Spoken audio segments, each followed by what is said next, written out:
My parents hated me and doted on my golden child sister, so I started dating her best friend as revenge. They told me I wasn't good enough for her and demanded I break up with her, but I refused. My sister tried taking matters into her own hands, but it backfired horribly for her. I was born with a disability, and my parents, David and Caroline, never stopped punishing me for it. As a 4-year-old, they had me tested and found out that I had lower levels of testosterone, so they used my older sister to fix it. One Christmas, when I was 12 and Jess was 15, we both asked for new bikes. She of course got hers. It was bright purple, shiny, had big wheels and everything. Meanwhile, I got a pink t-shirt, and on it read the words, Jess's little bro. Their method was simple. By destroying my self-worth, I would somehow rebuild myself, and therefore restore my masculinity and testosterone. But, as you can probably guess, their method backfired hard. I became ever more depressed and anxious the more they bullied me. Except, they didn't care anymore. Somewhere along the line, their cure turned into harsh favoritism, borderline emotional neglect. One time in school, Jess got a B- on her report card. My parents paid for a custom banner to be put on the house. On it read the words, "Our daughter got a B-" with a picture of her face at the end. And when I came home with straight A's, guess what I got? I'll give you a hint. It's 2 words, and it starts with Jack and ends with poop. And if you guessed Jack Poop, you were wrong, because it's even less than that. Both my parents trashed my room for not getting straight A+.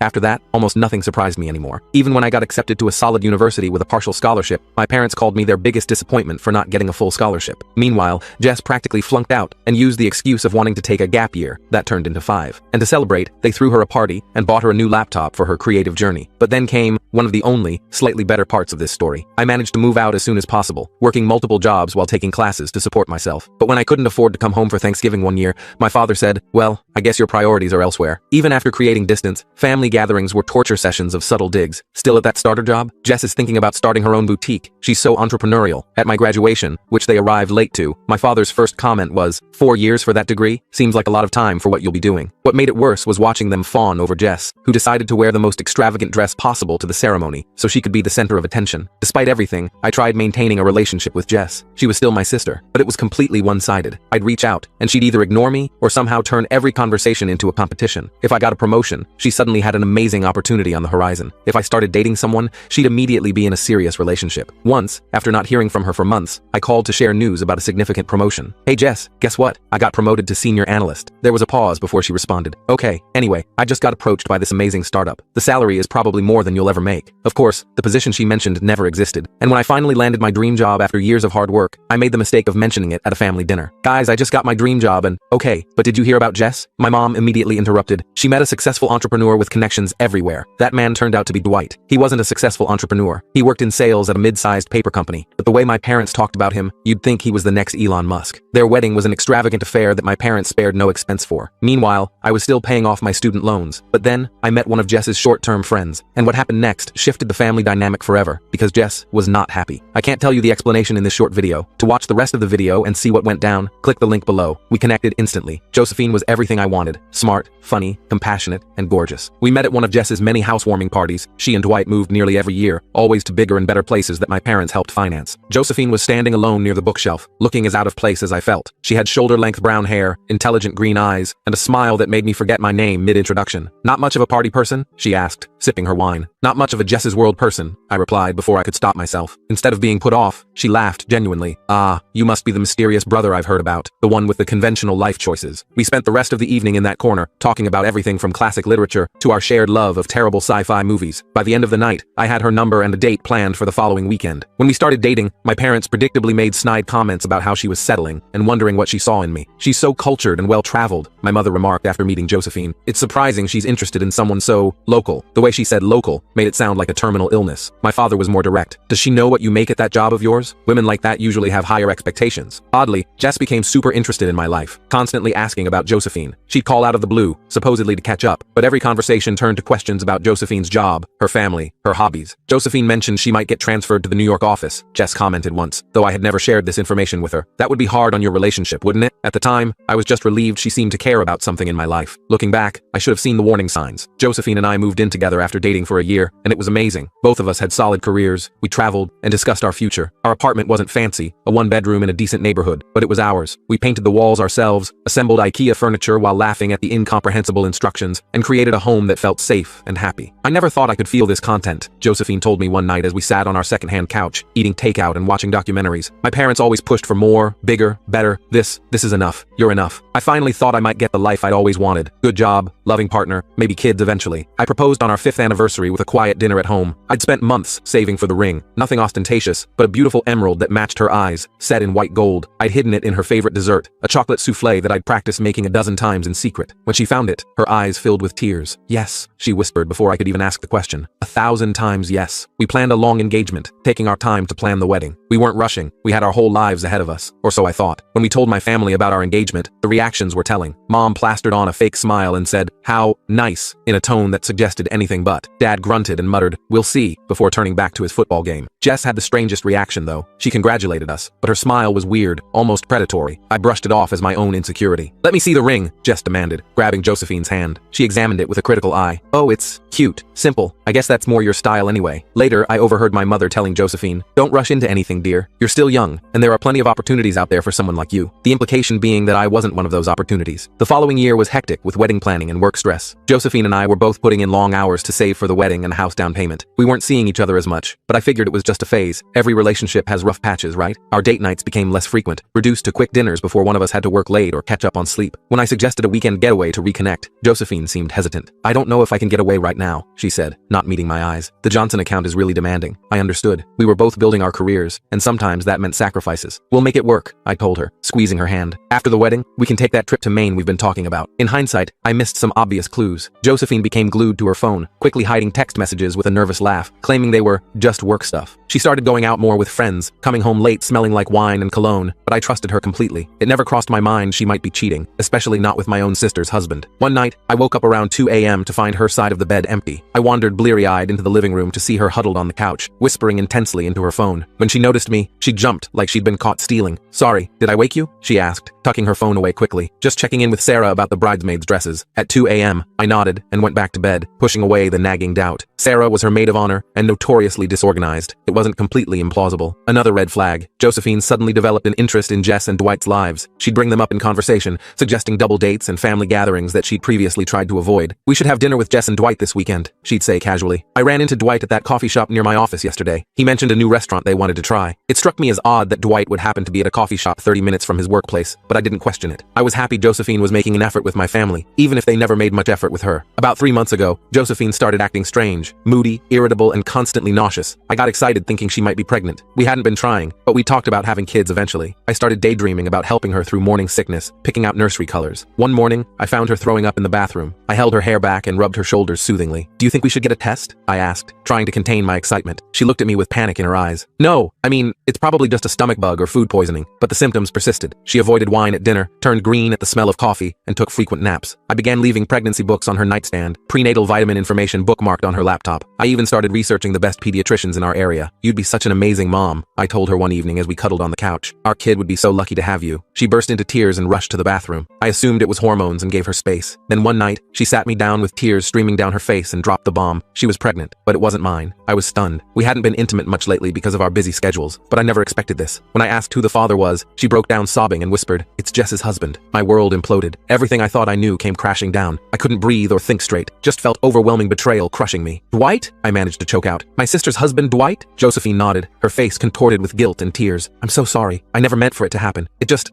did." "How long?" My voice sounded alien to my own ears. "Flat. Empty. 3 months," she admitted, staring at the floor. "It started at your parents' anniversary party." I remembered that party vividly. My parents' 40th anniversary, a lavish event they'd spent months planning. Josephine had looked stunning in a blue dress, and I'd been so proud to have her by my side. I recalled how she'd disappeared for nearly an hour, claiming she needed fresh air because the room was too warm. Dwight had been absent around the same time. I thought nothing of it. Josephine tried explaining between sobs. Apparently, it started at our engagement party. Jess's husband, Dwight, had cornered Josephine, telling her she was making a mistake marrying me. He played on her insecurities, saying he could give her everything I couldn't. And it wasn't a one-time thing. They'd been having an affair for months. "He said you'd never be able to provide the life I deserved," she cried. "That I was wasting my potential with you. And you believed him?" I asked incredulously. "After 6 years together, you believed what he said about me?" "I didn't at first," she insisted. "But he was persistent. He'd text me little things, comments about how I deserved better, observations about how your family treated you, how they might treat our children someday." My stomach lurched at the manipulation. "So what? He was just concerned for your welfare? This was all for your benefit?" "No, of course not," she whispered. "He made me feel special, desired. He said Jess didn't understand him, that they were basically roommates at this point. The classic cheater's handbook. I couldn't believe Josephine had fallen for it. Couldn't believe she'd betrayed me so completely." "Where would you meet?" I asked, needing to understand the full scope of the deception. "His office, mostly. Sometimes hotel rooms if we could get away for lunch." She was sobbing now, makeup streaming down her face. "Once at their house when Jess was visiting your parents." Each word was like a knife. I thought about all the late nights at work, the weekend conferences, the sudden errands she needed to run alone. All lies. Does Jess know? I asked, suddenly thinking of my sister. Josephine shook her head. No, at least I don't think so. Dwight said he'd handle telling her when the time was right. I laughed bitterly. When the time is right? And when exactly is the right time to tell your wife you've been fucking her brother's fiancé and got her pregnant? I kicked Josephine out that night. I couldn't stand looking at the woman who'd betrayed me so completely. She begged forgiveness, saying it was a mistake and she loved me, but all I could think about was how many times she'd lied to my face while wearing my ring. Please, she sobbed as she hastily packed a bag. We can work through this. People make mistakes. I love you, not him. If you loved me, you wouldn't have spread your legs for my sister's husband. I spat, the words tasting like poison in my mouth. If you loved me, you wouldn't have lied to me for months while planning our wedding. I was going to end it, she insisted. The pregnancy wasn't planned. We used protection. Not good enough apparently, I said coldly. Get out. You have 30 minutes to take what you need. Anything left behind goes in the trash. She tried touching my arm. Where am I supposed to go? I don't know, Josephine. Dwight's office maybe? Since you're so familiar with it. Or perhaps one of those hotels you enjoyed so much. It's not my problem anymore. After Josephine left, I called Dwight. I don't remember exactly what I said. It was all a blur of rage and pain. He initially tried playing it cool, claiming it was just a drunken mistake that meant nothing. When I pressed him, he got defensive, saying, well, maybe if you'd been a better fiancé, she wouldn't have come to me. Are you fucking kidding me? I yelled into the phone. You're blaming me for you sleeping with my fiancé? You've got some nerve. Look man, I'm sorry it happened this way, he said with artificial remorse. But Josephine and I connected on a level that you two never did. She needs someone who can match her ambition. And that's you? I laughed without humor. A mediocre salesman riding on my parents' handouts? What exactly are you going to provide for her and this baby? Because as far as I can tell, you've never provided anything for yourself. He grew cold then. You've always been jealous of what Jess and I have. Now I've got Josephine too. Think about that while you're alone in that pathetic apartment you call home. I saw red. I drove straight to their house, planning something I'd probably regret. The drive was a blur. I don't even remember stopping at traffic lights or making turns. All I could think about was confronting Dwight face to face, making him feel even a fraction of the pain consuming me. When I arrived, my parents were already there. Dwight had called them first, spinning some story about Josephine seducing him and how sorry he was. And of course they believed him. They always do. I burst through the door without knocking to find them all sitting in the living room like some kind of twisted intervention. My mother was patting Dwight's shoulder consolingly, while my father stood with his arms crossed, looking grave. Jess was noticeably absent. Well, look who finally showed up, my father said, his voice dripping with disapproval. Care to explain why you're threatening your brother-in-law? Brother-in-law? I echoed in disbelief. You mean the man who's been sleeping with my fiancé for months? The man who got her pregnant while married to your daughter? My mother gasped. Josephine's pregnant? Oh, Dwight, you poor thing. What a mess that girl has created. I couldn't believe what I was hearing. Are you serious right now? He cheated on your daughter with my fiancé. How is Josephine the only one at fault here? Mom immediately started lecturing me about forgiveness and family, while Dad stood there with his arms crossed, looking disappointed in me, not in precious Dwight. I tried explaining what really happened, but they wouldn't listen. They kept saying I needed to forgive Dwight and support Josephine through her pregnancy, because family comes first. You don't understand the pressure Dwight's under, my mother insisted. Jess hasn't been very attentive lately. Men have needs. Are you actually justifying him cheating on your daughter? I asked, incredulous. Where is Jess anyway? Does she know what her husband's been doing? My father cleared his throat. Jess is upstairs resting. She's understandably upset, but she's willing to work through this. That's what mature adults do. They don't run around making accusations and threats. Dwight has agreed to couples counseling, my mother added, as if this solved everything. He's taking responsibility for his actions, which is more than I can say for you. Me? What have I done except be betrayed by everyone I trusted? You've always been dramatic, my father sighed, always making everything about you. This situation requires delicacy and understanding, not your usual tantrum. Dwight sat there smugly, playing the contrite husband. I've apologized to Jess, and she's forgiven me. Josephine and I made a mistake, but now we have to think about the baby. That's when I lost it. Years of bottled resentment exploded. I told them exactly how I felt about their twisted loyalty, how they'd always favored Jess and her husband over me, never taking my side or supporting me. I told Dwight he was dead to me. I told my parents they could have the family they always wanted because they didn't have me anymore. You know what? I'm done, I said, my voice dangerously quiet. Done with all of you. For 34 years I've tried to earn your love and respect, and it's never been enough. Nothing I do has ever mattered compared to anything Jess does. That's not true, my mother protested weakly. We love you both equally. I laughed bitterly. That's a lie and you know it. When Jess crashes a car, it's an accident. When I get straight A's, it's expected. When Jess drops out of college, she gets a party. When I graduate with honors, I get a handshake. You've always been stronger, my father said. You didn't need the same support Jess did. No, you just didn't want to give it to me, I countered. And now your precious son-in-law has knocked up my fiancé, and somehow I'm still the bad guy. I turned to Dwight then. You're pathetic. A cheating, lying coward who's never worked for anything in his life. You think you've won something here? Congratulations on your prize. A woman who cheats on her fiancé. I'm sure she'll be completely faithful to you. I stormed out, ignoring their calls and pleas. I drove aimlessly for hours, just wanting to escape everything and everyone. When I finally got home,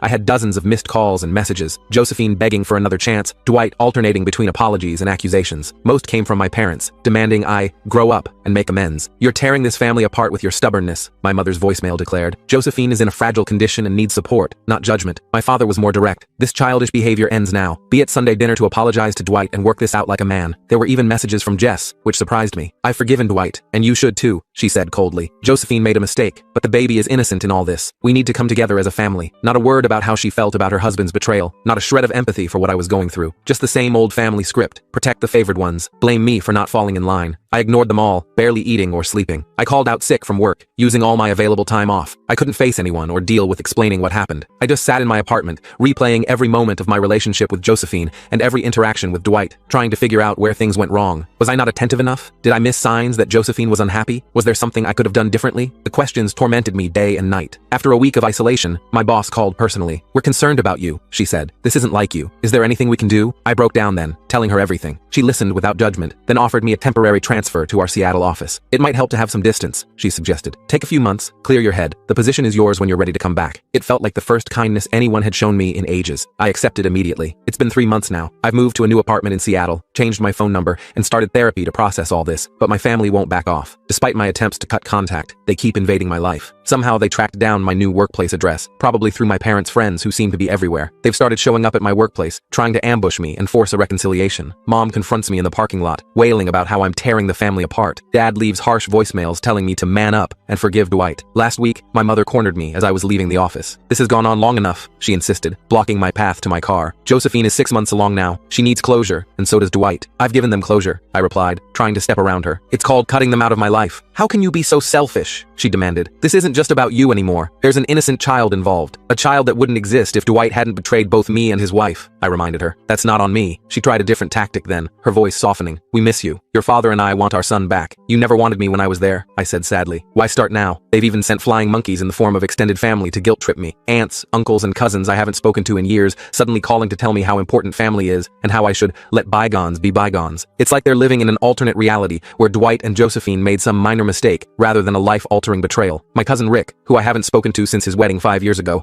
texted out of nowhere. Family sticks together through thick and thin. Your parents are heartbroken. Whatever happened can be fixed with enough love and forgiveness. Aunt Patty, my mother's sister, left a voicemail so laden with guilt it could sink a ship. Your poor mother can barely get out of bed some days worrying about you. Is this how you repay all their sacrifices? By turning your back when the family needs unity? I wanted to scream. What sacrifices? What unity? Where was this concern for family cohesion when I was growing up feeling like an outsider in my own home? Yesterday, I got a message from Josephine. She's keeping the baby and plans to co-parent with Dwight. And guess what? My parents are thrilled about becoming grandparents, forgetting all the awful comments they used to make when Josephine was with me. The message was full of apologies and justifications, including how she and Dwight had found real love through this difficult situation. She even had the audacity to suggest we could all be friends eventually for the child's sake. "I know this isn't how any of us planned things to work out," her message read, "but sometimes life takes unexpected turns. Dwight and I have found something genuine together, and we hope you can find happiness too. The baby is a boy, by the way. We're thinking of naming him David, after your father. We'd love for you to be in his life as his uncle." The irony was almost too much to bear. The woman who betrayed me wanting me to play happy uncle to the child she conceived through that betrayal, and naming him after my father, the ultimate way to ensure my parents would overlook any wrongdoing. I'm at my wit's end. Part of me wants to cut ties completely and start fresh somewhere else. Maybe move across the country, change my name, and build a new life where nobody knows about this mess. But another part is so angry I want to stay and fight, to show them how fucked up this whole situation is. My therapist says I need to process my feelings rather than run from them, but also that I have every right to establish boundaries. "Your family has shown a consistent pattern of disregarding your feelings and needs," she observed. "It's not unreasonable to distance yourself from that dynamic, but distance doesn't seem to be enough. They keep finding ways to infiltrate my life, to force their narrative that I'm the problem, not them. I don't know what to do anymore. The betrayal has affected every aspect of my life. I can't sleep without medication. I can't stand being alone with my thoughts. I haven't even considered dating again. The idea of trusting someone like that terrifies me. What if I'm just unlovable?" I asked my therapist during a particularly dark session. "What if there's something fundamentally wrong with me that makes people treat me this way?" "There's nothing wrong with you," she assured me. "But when we grow up in dysfunctional systems, we sometimes recreate those dynamics unconsciously. Your family trained you to accept less than you deserve. The good news is, you can untrain those patterns. I've also lost friends over this, ones who think I should take the high road and reconcile with my family, as if I'm the bad guy for refusing to play happy families with the people who hurt me the most. My college roommate Tom,